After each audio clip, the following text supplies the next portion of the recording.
Hi, I hope you had a good holiday, and now it's time to get back to work on revising your essays. I've read about half of them, and I have about half to go. And the reason I'm taking so long is I'm doing about 15 a day. If I do any more than 15, I get cranky, and you don't want me grading your paper when I'm cranky, okay? When I don't feel well, when I'm tired from grading papers, I tend to get a little bit more picky.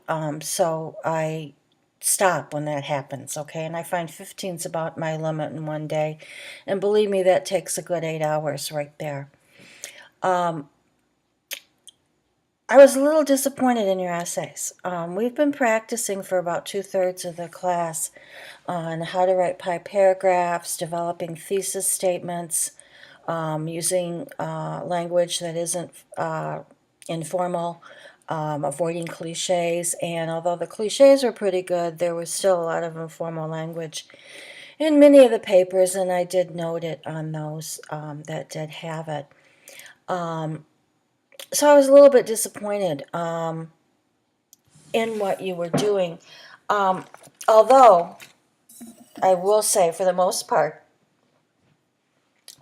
there was a semblance of an essay. I mean, some of you nailed it. Some of you just nailed it.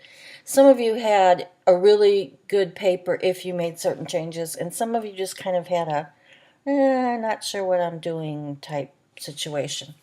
And I addressed that on your papers. But let's get down to the nitty-gritty.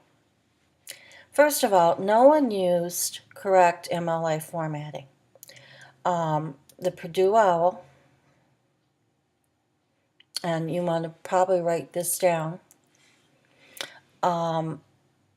it talks about the format of the paper. And the format of the paper, one of the things you have to remember, this is home, is you have to go in and look at document elements. And one of the things you want to do for your paper is you have to get into your heading, and you want to put your page number, and you're going to align it to the right. And then just before the page number, you write your last name. Close your header. That's going to appear on every page. Then you put your name. I'm using mine, but it's going to be your name. Let me just write that as your name so that you understand.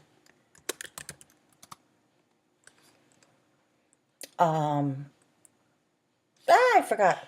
Gosh, what's my problem today? Your name, that's what I thought. I had it right. Your professor's name, which is Nadine, oops, spelled my own name wrong, Davis. The name of the class. And at the end, you're going to put your date. Now, the date's different. You're going to put the day first. Today is what, the 27th?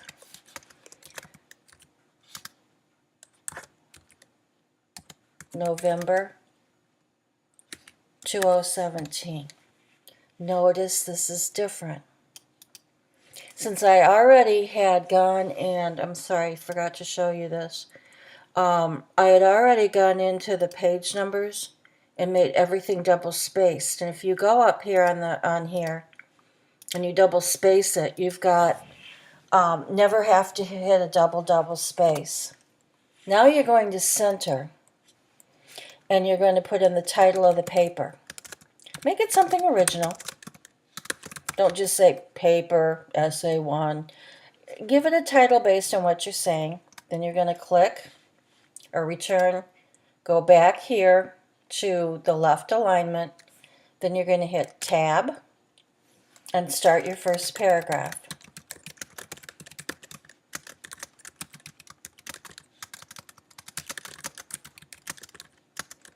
Okay, yeah, okay. When you're done with this first paragraph, when you hit return, you don't hit return again. You just start the second paragraph.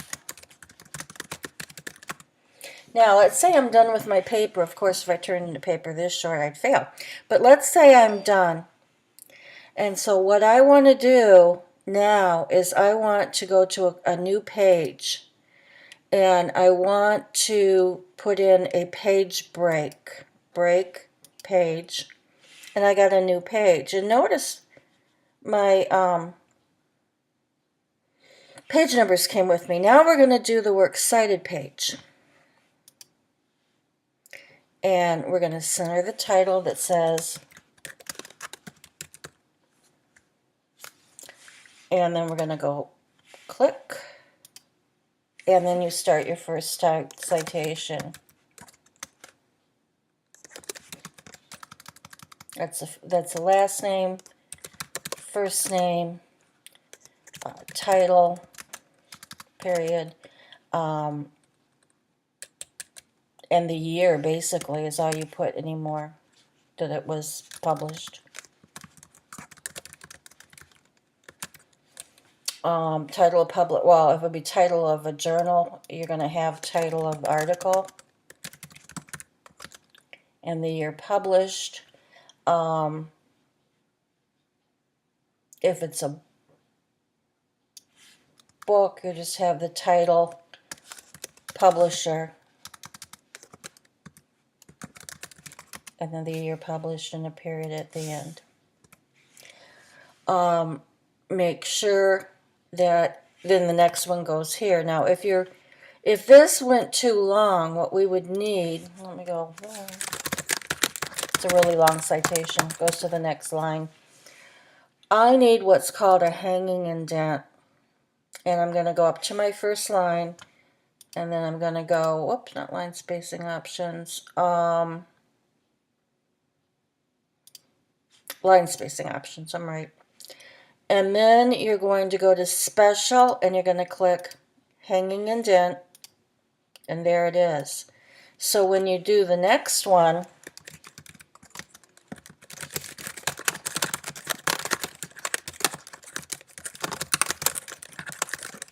it'll automatically do it. Okay? So that's that. Let's get back to the PowerPoint. So I've shown you how to do the format and how to do the Works Cited. There is a page for the Works Cited here. You'll probably want to copy that down.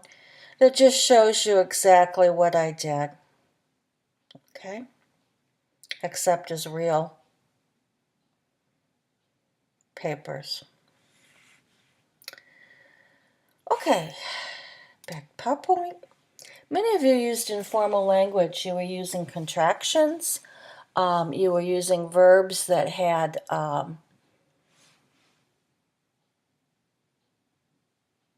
prepositions after them, which usually means that the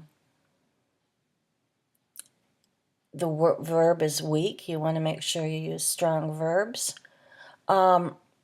Some of you used a thesaurus very well. Some of you I could tell was you were using a thesaurus, but you didn't quite get the right word. That happens when you first start using thesaurus, and I'm not going to worry too much about it unless it gets in the way of your meaning. But just keep practicing with the thesaurus. Please refer to the links I gave you for informal language in another video. Most of you used pi paragraphs. I was happy with the paragraph development. You had good pi paragraphs. Problem was, some of your best paragraphs, you didn't relate it to your thesis. You had evidence, but you didn't tell me how the evidence supported your thesis.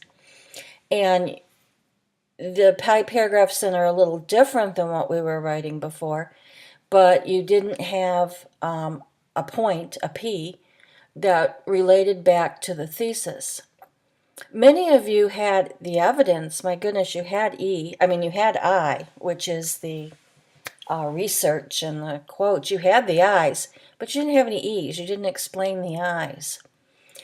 Sometimes the research you chose wasn't pertinent to the point you were making.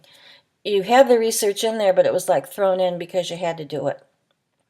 So you're going to have to look, and I noted that on your papers when you did that, you're going to have to look for different research, move the points around, do something.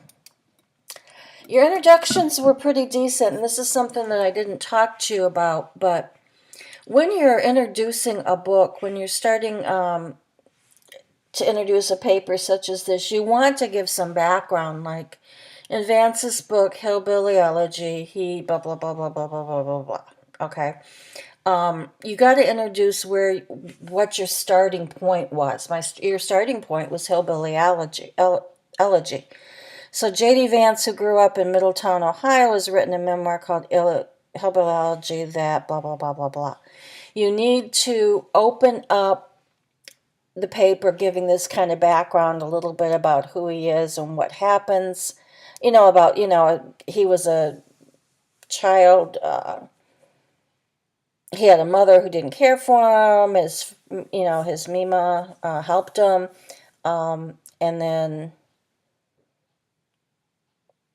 a little bit, if you're talking about the town or the actions, a little bit about that. And then your thesis. You lead up to it. Conclusions, too, you begin them by restating your thesis. What's the main idea? Don't write your thesis the same one, but how could you state it in a different way? State your points, draw your final conclusion. And when you do that, the conclusion becomes pretty easy rather than grasping at things you don't understand. Now, I saw some trouble with commas, and I haven't really talked about them before, but my main rule for commas is when in doubt, leave them out. It's better not to have a comma than to have commas everywhere, and that gets annoying to the reader. They stop, they pause at a comma, and they don't understand why if you just kind of stick it there in the middle of a sentence. So basically, when in doubt, leave them out. I saw some of you were adding two things together, like two verbs together. Or two verb phrases together, and you were putting a comma between the first one and, just before the and then the next one. When you're adding two things together, no commas. If you have three things together, there'll be commas. Okay? Never put a comma before because when it's at the end of the sentence. Okay, that just joins the second part of the sentence to the first. You don't need a comma. And there's no commas when the dependent clause is at the end of the sentence. That sort of goes along with the because, but you don't put in commas like every time you take a breath. Some of you were putting commas between the subject and the verb. You don't want to do that. Even if it's a long sentence, don't think it has to have a comma. And the main problem I saw with commas, you do not put a comma between the author and the page number in your internal citation. It's just the author and the page. That's the same as it was in the old MLA, and same as it is now. That's about all I have for you today. I will be getting those papers back to you, and I will be available. You know where you can find me. And, one more thing. Some of you aren't going to content to find your work. Many of you texted me over the holiday and said, I can't find track changes video. Well, it was there. It was there the whole time. You didn't go to content to find it. So that's what you need to do, is you need to go to content to find it. Make sure you're going there because that's where the instruction is. Okay. I hope all of you are well. I hope all of you know where to find me, and I will be available this week.